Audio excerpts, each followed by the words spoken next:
जूली शाम के वक्त ऑफिस से घर जाने के लिए ऑटो का इंतज़ार कर रही थी। कुछ देर इंतज़ार करने के बाद जूली को एक ऑटो मिल गया और वो उसमें बैठ गई। तभी उसके साथ एक लड़का भी ऑटो में बैठ गया। जहाँ पर जूली को जाना था, उस लड़के को भी उससे कुछ ही दूर पर आगे जाना था। उस लड़के को देखते ही जूली समझ गई कि लड़का बहुत थका हुआ है। उस लड़के के कपड़े भी थोड़े गंदे थे। ऑटो में बैठने के 10 मिनट बाद उस लड़के को नींद आने लगी। वो लड़का कोशिश कर रहा था कि नींद ना आए, लेकिन उसको नींद आ जाती है और वो सो जाता है।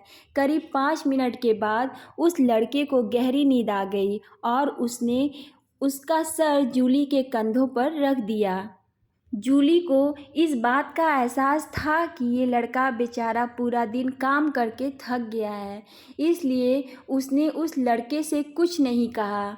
5 मिनट के बाद रास्ता थोड़ा ख़राब आ गया और ऑटो थोड़ा उछलने लगा और एक झटका लगने से उस लड़के की नींद खुल गई।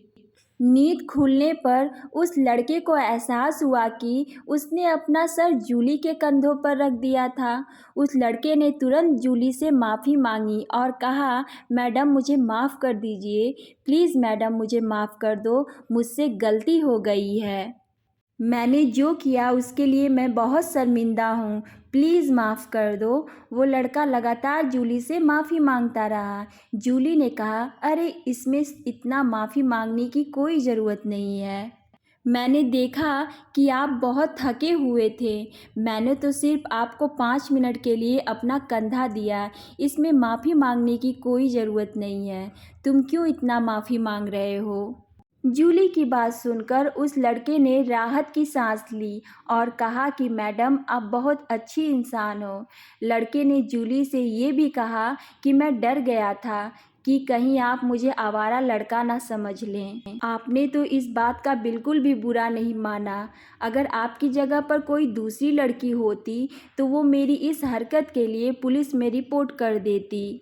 मैडम मैं एक अच्छे परिवार से हूँ और कुछ दिन पहले ही मुझे मार्केटिंग की जॉब मिली है।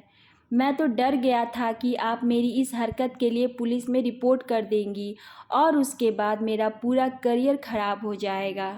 लड़के ने ये भी कहा कि इसके संबंधित मैंने सोशल मीडिया पे बहुत सारे किस्से भी देखे हैं। मैं तो अब लड़कियों को देखकर ही डरता हूँ। उस लड़के की ये सब बात सुनकर जूली बहुत हैरान रह गई। हम भी ये बात सुनकर अनुमान लगा सकते हैं कि इस लड़के के दिल में कितना खौफ था। तो गाइज़ आप लोगों को ये स्टोरी समझ में आ ही गई होगी कि कभी कभी ऐसा नहीं होता है कि अगर कुछ गलती हो जाती है तो इसमें लड़के मीन्स अच्छे नहीं होते, ख़राब होते। कभी कभी अनजाने में भी गलतियां हो सकती हैं, तो हमें ये नज़रअंदाज कर देनी चाहिए। ज़रूरी नहीं है कि उसके लिए इतना भड़कने की ज़रूरत है, क्योंकि सब एक जैसे नहीं होते हैं। सो आप लोगों को स्टोरी कैसी लगी? अगर स्टोरी अच्छी लगी हो तो प्लीज़ मेरे चैनल को सब्सक्राइब करिएगा, सपोर्ट करिएगा। सो मिलते हैं नेक्स्ट वीडियो में। Thanks for watching.